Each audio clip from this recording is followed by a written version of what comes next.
Je vous rappelle que vous pouvez réagir à ces journées de la santé en utilisant le hashtag qui apparaît en haut, journée avec un S, santé 18, sur les différents réseaux sociaux. On va maintenant débuter la troisième conférence de cette première journée des journées de la santé. Une conférence qu'on peut imaginer très médiatique. Médecine interne de Dr House aux maladies oubliées. C'est le Dr Laurent Perrard, médecin-chef en médecine interne au centre hospitalier Saint-Joseph Saint-Luc, qui va vous expliquer tout ça. Bonjour à tous, merci beaucoup. Merci surtout aux organisateurs de m'avoir proposé et permis de venir parler de cette spécialité passionnante qui est la médecine interne, effectivement médiatisée ces dernières années mais qui reste mal connue. Donc pour cela, je vais essayer de définir ce que c'est que la médecine interne et au travers de maladies qu'on est amené à prendre en charge, essayer de vous expliquer les problématiques diagnostiques et de prise en charge thérapeutique de ces patients qui ont des maladies souvent rares, voire très rares. Alors qu'est-ce que la médecine interne? C'est une question qu'on m'a très souvent posée au cours de mon cursus et même encore récemment. Et c'était toujours un petit peu compliqué de définir. Mes collègues professeurs avaient même réalisé un livre de 300 pages pour essayer de définir. Mais résumé en quelques lignes 300 pages, c'est toujours difficile. Et heureusement est apparu un très médiatique interniste qui est Dr House, qui a permis de beaucoup simplifier l'explication. Alors pour ceux qui ne connaissent pas Dr House, il est très clairement défini dans la série comme un diagnosticien.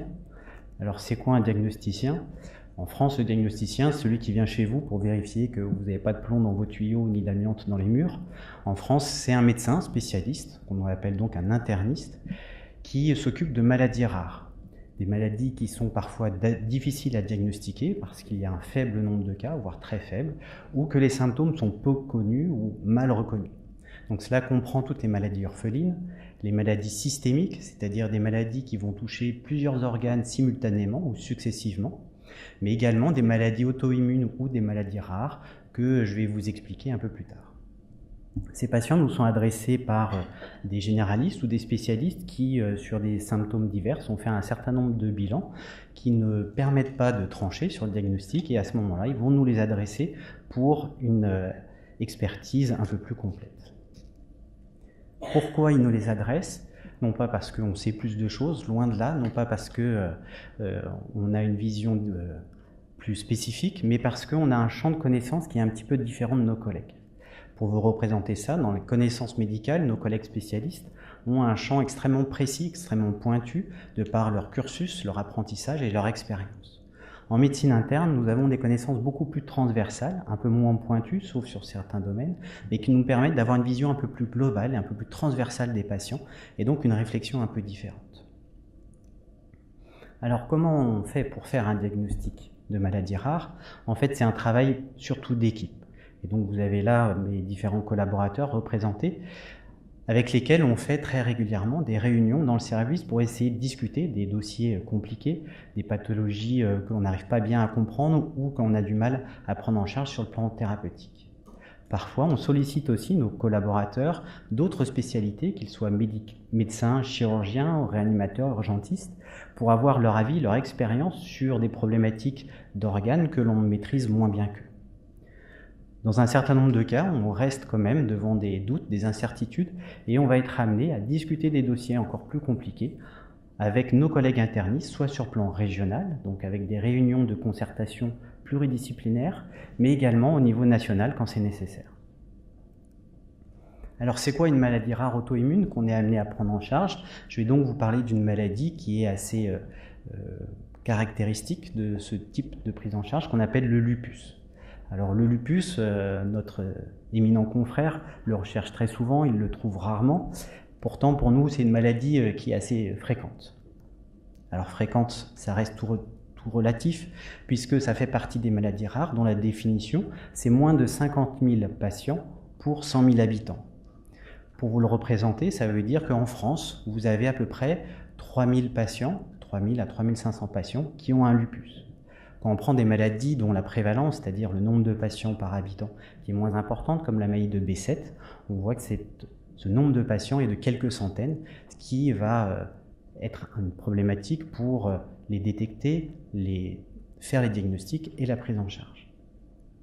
Pour vous illustrer ça aussi avec une perspective qui est la patientèle d'un médecin généraliste. Un médecin généraliste va avoir dans toute sa carrière à peu près 50 000 nouveaux patients, c'est-à-dire patients différents.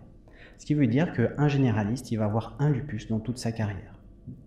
Ce qui explique les difficultés pour le généraliste, mais pour d'autres spécialistes également, de faire les diagnostics et la nécessité d'un recours à des spécialistes comme nous. Alors c'est quoi le lupus? Donc c'est une maladie systémique, comme je vous l'ai expliqué, c'est une maladie qui peut toucher plusieurs organes simultanément et successivement. Dans le cadre du lupus, on peut avoir une atteinte cutanée, une atteinte pleurale, c'est-à-dire c'est l'enveloppe qui entoure le poumon, une atteinte du péricarde, qui est l'enveloppe qui entoure le cœur, une atteinte rénale qui fait la gravité de cette maladie, et puis des douleurs articulaires. Cette maladie auto-immune, et je vais vous expliquer juste après en quoi cela consiste, c'est une maladie qui touche surtout les femmes jeunes, qui a une composante hormonale, et qui est une maladie malheureusement chronique qui évolue par poussées successives en fonction de la prise en charge thérapeutique. Pourquoi s'appelle-t-elle lupus? Parce que les manifestations cutanées classiques ont cette forme de masque de loup qui a donc donné le nom à cette maladie. Alors c'est quoi une maladie auto-immune? Ça provient d'un dérèglement de vos défenses immunitaires. Naturellement, tout le monde a des globules blancs, dont les polynucléaires, les lymphocytes, qui sont là pour vous défendre contre les infections. En particulier, les lymphocytes B fabriquent des anticorps, qui ont cette forme de Y, et ces anticorps vont venir se fixer à la surface des virus ou des bactéries qui ont ces petites structures triangulaires qu'on appelle des antigènes. Lorsque l'anticorps est fixé sur cet antigène, ça va permettre à l'organisme de le détecter et d'éliminer. Ça, c'est le fonctionnement normal, naturel de vos défenses immunitaires. Dans le cadre d'une maladie auto-immune, suite à une infection, vous avez fabriqué des anticorps et malheureusement, à la surface de vos propres cellules, vous avez la même structure triangulaire, le même antigène. Et donc, les anticorps que vous avez fabriqués vont être à ce moment-là dirigés sur vos propres cellules. C'est ce qu'on appelle un auto-anticorps. Quand les défenses immunitaires sont déréglées, dérégulées, le processus va perdurer et donner une inflammation sur les différents organes touchés par ces auto-anticorps. En particulier au niveau rénal, vous avez là un prélèvement rénal avec sur votre gauche en violet le glomérule qui est la structure qui filtre les urines, le sang en permanence. Et vous voyez que quand on fait des colorations pour révéler la présence d'anticorps, on voit cette fluorescence verte assez marquée sur l'image de droite qui correspond à la présence d'auto-anticorps sur le rein. C'est à l'origine d'une inflammation et donc une destruction progressive du rein si on ne met pas en route des traitements. Comment faire pour traiter ces maladies auto-immunes? Donc il y a plusieurs lignes de traitement successives. La première, c'est la mise en route d'un traitement anti-inflammatoire, souvent à très forte dose, avec de la cortisone qu'on peut faire par voie intraveineuse, pour jouer directement sur l'inflammation sur les différents organes.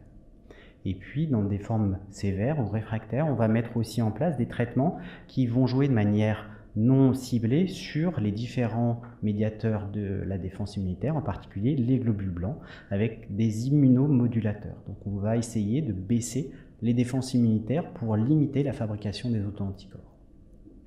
Et puis depuis quelques années sont apparues des thérapeutiques beaucoup plus ciblées, ce qu'on appelle des biothérapies, qui vont avoir une action directe sur la cellule ou l'effecteur de l'inflammation qui est impliqué dans la maladie auto-immune.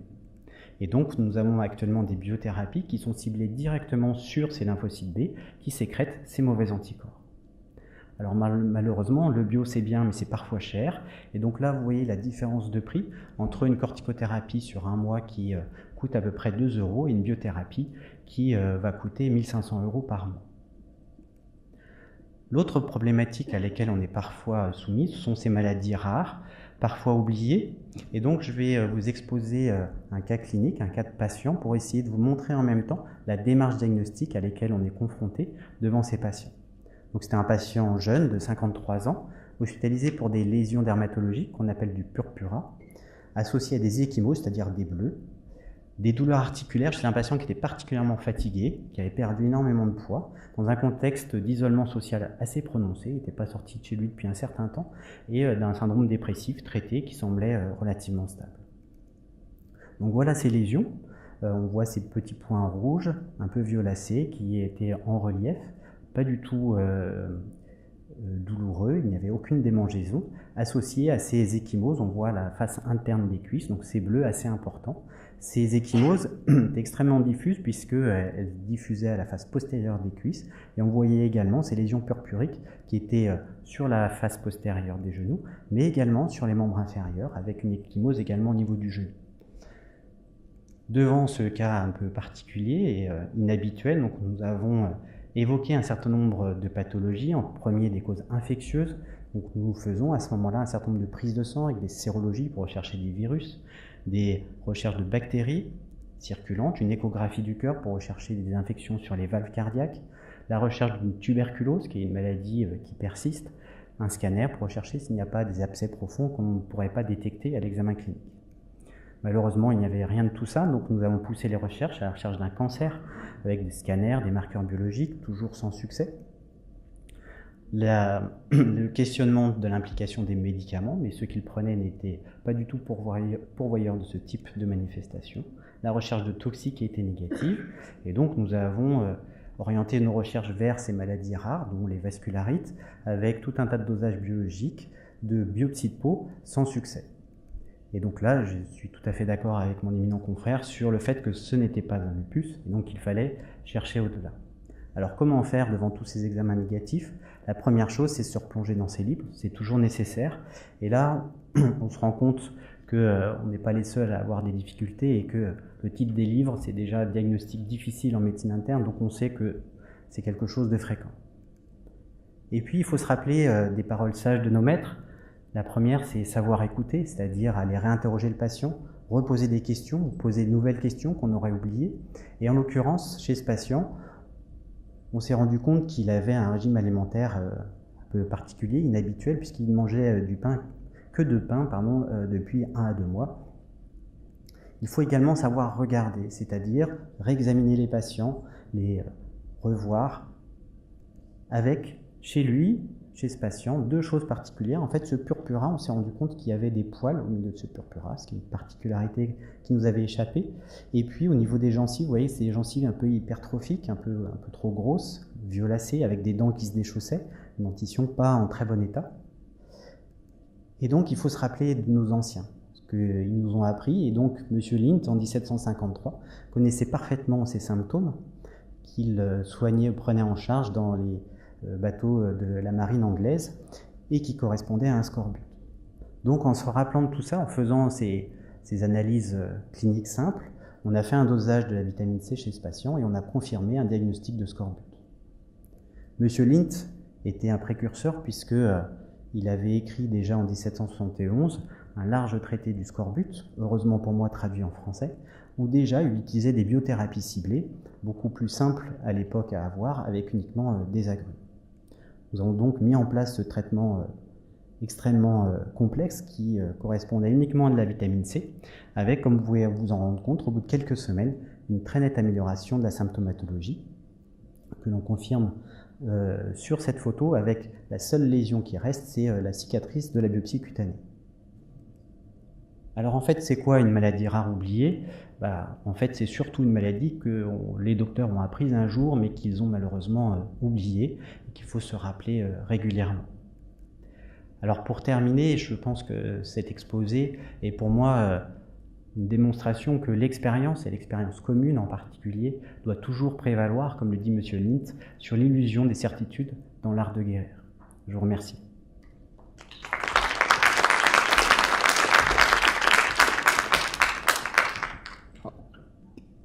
Qui souhaite poser des questions? Vous avez eu un scénario accéléré d'un épisode de Dr House. Est-ce que vous avez des questions pour le Dr Perrard?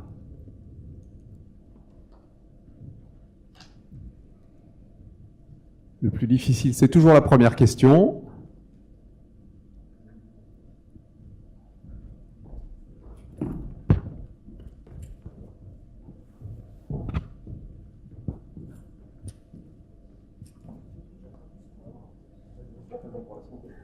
Oui, je voulais vous demander si les médecins qui sont formés pour être médecins pour les maladies auto-immunes dans les services hospitaliers étaient spécialisés dans certains types de pathologies, de maladies auto-immunes.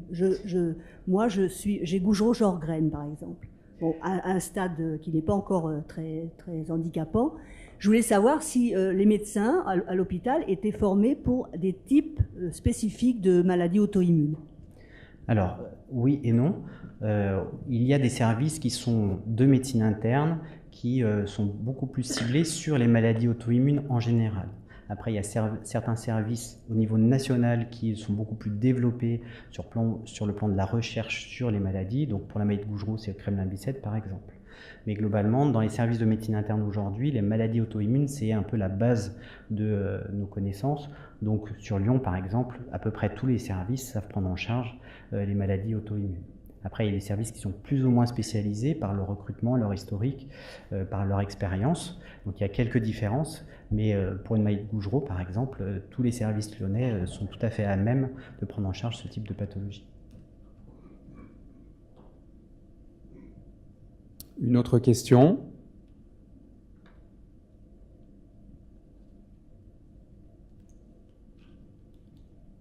Pas de volontaire?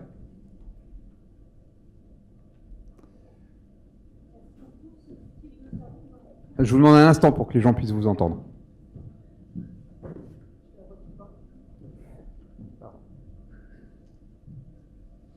Pour ceux qui sont derrière.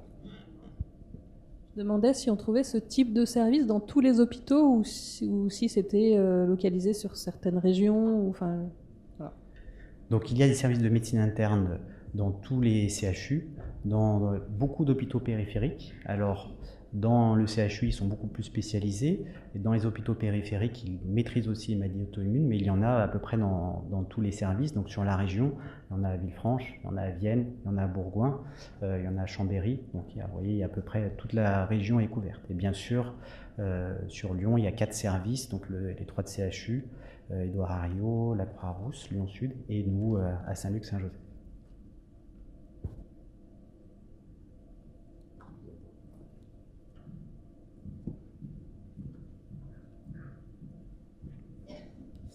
Bonjour. J'aurais voulu savoir quelle était la durée moyenne pour établir un diagnostic.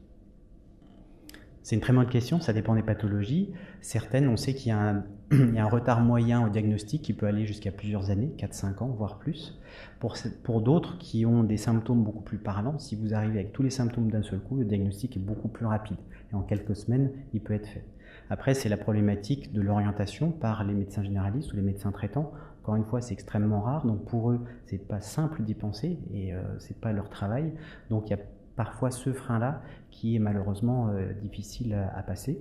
Et quand nous, on les prend en charge, si encore une fois les symptômes sont clairs et simples, le diagnostic peut être très rapide. Pour un lupus, avec les symptômes que je vous ai montrés, c'est assez rapide. L'autre porte d'entrée, c'est parfois les urgences. Quand vous avez une atteinte très sévère avec une atteinte rénale, à ce moment-là, nos collègues urgentistes sont beaucoup plus au fait de ce type de problématique et nous sollicitent assez rapidement pour qu'on prenne en charge ces patients. Mais oui, il y a parfois un retard diagnostique important.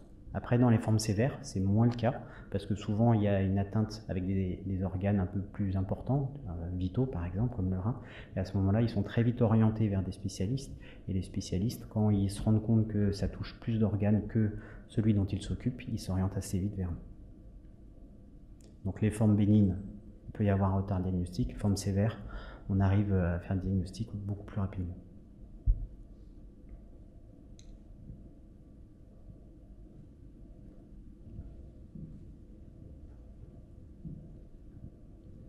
Bonjour. Est-ce qu'on se voit se développer des logiciels justement qui peuvent vous aider au diagnostic, notamment pour ces maladies un peu oubliées avec multiples symptômes, du coup, c'est pas si facile que ça. Est-ce que c'est quelque chose qui se développe? Donc oui, au niveau international, il y a des logiciels d'intelligence artificielle qui commencent à émerger pour la médecine en général. Pour l'instant, tous les logiciels qui ont été essayés n'étaient pas forcément très performants. Après, on a une aide qui est quand même simple, ça s'appelle Google. On rentre tous les symptômes, puis on voit un petit peu ce qui sort. Et puis nous, avec notre filtre, puis avec nos connaissances, on a des logiciels de recherche aussi purement médicale qui nous sortent avec les mots-clés, toutes les différentes revues scientifiques qui ont parlé de ces problématiques.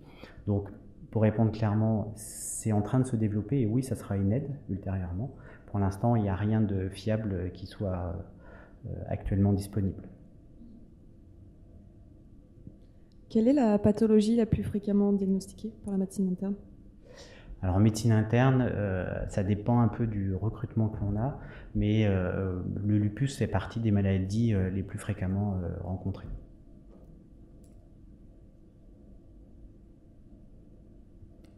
Quelqu'un a-t-il une autre question?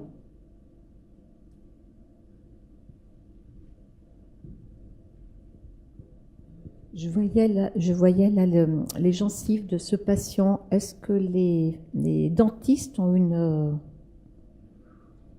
quelque chose à voir avec ça? Est-ce qu'ils diagnostiquent bien? J'ai pas entendu la fin de votre question. Les dentistes, par rapport, je voyais les gencives du patient là. Oui, alors. Est-ce que les dentistes ont quelque chose à voir dans tout ça? Est-ce que... Donc je ne suis pas dentiste, ça m'est difficile de répondre, mais je pense qu'un dentiste doit s'apercevoir qu'il y a une problématique dans la dentition s'il voit ce patient.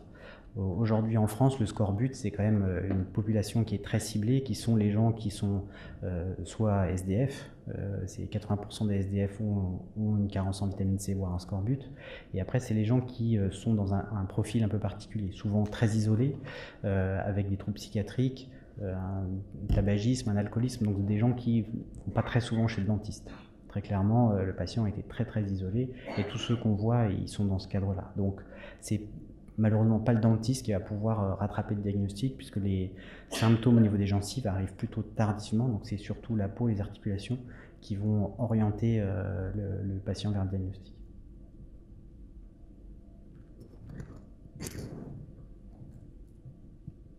Juste pour rebondir sur ce cas, du coup, puisque ce patient était très isolé, comment il est arrivé jusqu'à vous? Puisqu'on comprend par votre présentation que ce sont des patients qui sont adressés.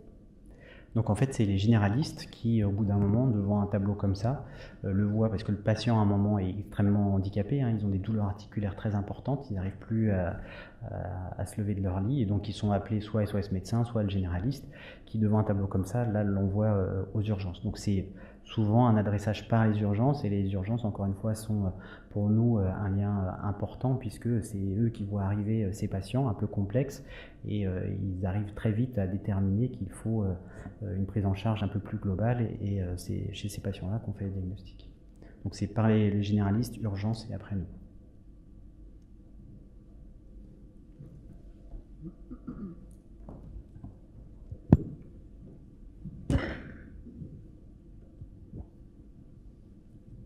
En tant que médecin interne, quelle est votre vision de la formation continue des médecins?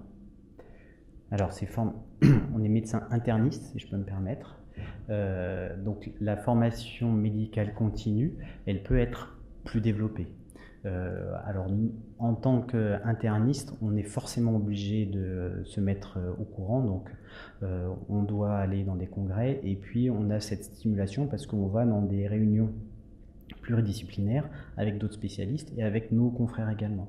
Donc ça nous permet de aussi réfléchir, et puis on participe à des congrès locaux, régionaux, nationaux, et il y a toute la littérature médicale qu'on est obligé aussi de lire régulièrement. Donc on met en place dans les services des réunions, on dit bibliographiques, c'est-à-dire on lit des revues de la littérature et chacun va présenter les nouveautés. Donc il y a une nécessité en médecine interne de formation médicale continue. Après, pour les autres spécialités, ça m'est difficile d'en parler, mais elle peut être un peu mieux prise en charge en France, je vous l'accorde.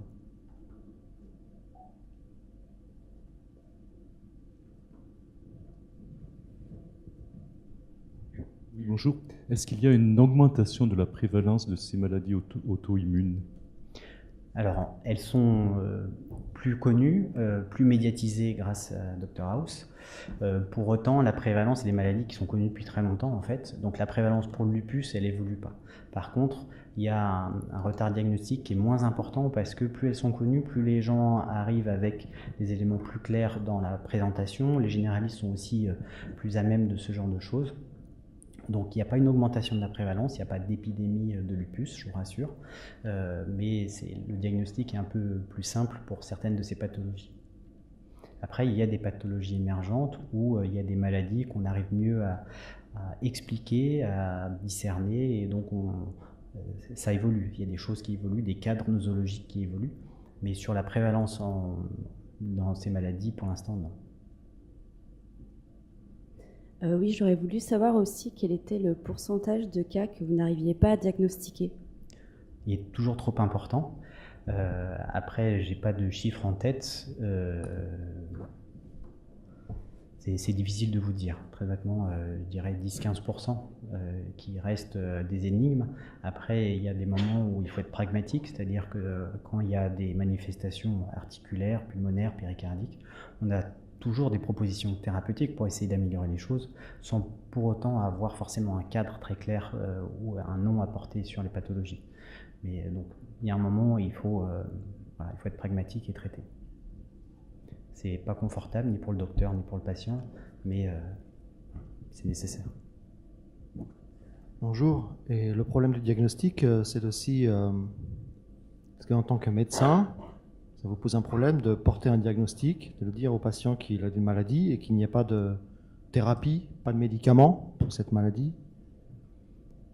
Alors ça, on rentre dans le cadre des maladies orphelines, où là, effectivement, c'est extrêmement complexe, qui est un autre cadre. Dans la maladie auto-immune, le lupus, on a des thérapeutiques. Ça reste des maladies chroniques, c'est-à-dire que les patients, on ne peut pas leur dire « vous allez guérir définitivement avec les traitements », mais l'objectif, c'est qu'ils aient une vie normale. Ils peuvent avoir des enfants avec une surveillance particulière pendant la grossesse, ils peuvent travailler, faire du sport, il n'y a aucun souci. Donc la maladie auto-immune est un peu particulière, il y a vraiment des traitements. La maladie orpheline, les déficits génétiques, etc., malheureusement, on n'a pas toujours de traitement. Et oui, là, c'est compliqué et c'est parfois dramatique à expliquer aux patients. Oui, moi, je voudrais poser une question qui fâche. C'est sur le prix des traitements. Vous avez montré dans l'exposé là qu'on avait trouvé de nouvelles molécules pour, je ne sais pas si on appelle ça molécule, enfin un nouveau médicament pour traiter le lupus. Mais le prix est tellement pharaonique que qui peut prétendre être soigné avec ce médicament? Je trouve quand même que dans les maladies auto-immunes, dans les maladies orphelines, enfin les traitements, si on a découvert une nouvelle molécule, excusez-moi, j'ai oublié de... Bon, enfin bref, vous avez compris ma question. J'ai compris votre question. Merci. Alors, il y a plusieurs aspects. Le premier, c'est nous qui posons les indications des traitements et toutes les biothérapies ne sont pas nécessaires sur toutes les pathologies. D'accord ? Il y a des cas particuliers et après, il faut que la biothérapie ait vraiment prouvé son efficacité dans ces maladies. La deuxième chose, c'est qu'aujourd'hui, les traitements effectivement sont très coûteux, mais dans une prise en charge hospitalière, le prix du médicament est compris dedans. D'accord ? Donc, même si ça va faire convulser mon directeur, c'est un coût important, mais il est pris en charge par la sécurité sociale. Il y a un remboursement spécifique des médicaments très chers dans ce contexte. Je ne sais pas si j'ai répondu à votre question. Après, sur le prix en lui-même, dans les maladies rares, les labos pharmaceutiques sont obligés de développer avec un rendement pas très important puisqu'il y a peu de patients chez qui ça s'adresse. Donc après, moi je suis ni pharmacien ni économiste, mais voilà. Et les prix ne sont pas fixés par les docteurs qui s'occupent des patients. Une dernière question. Eh bien, on va remercier le docteur Perrard. Merci à vous.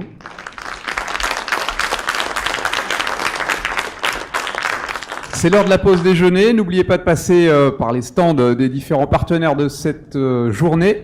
Et les conférences redébutent à 14h.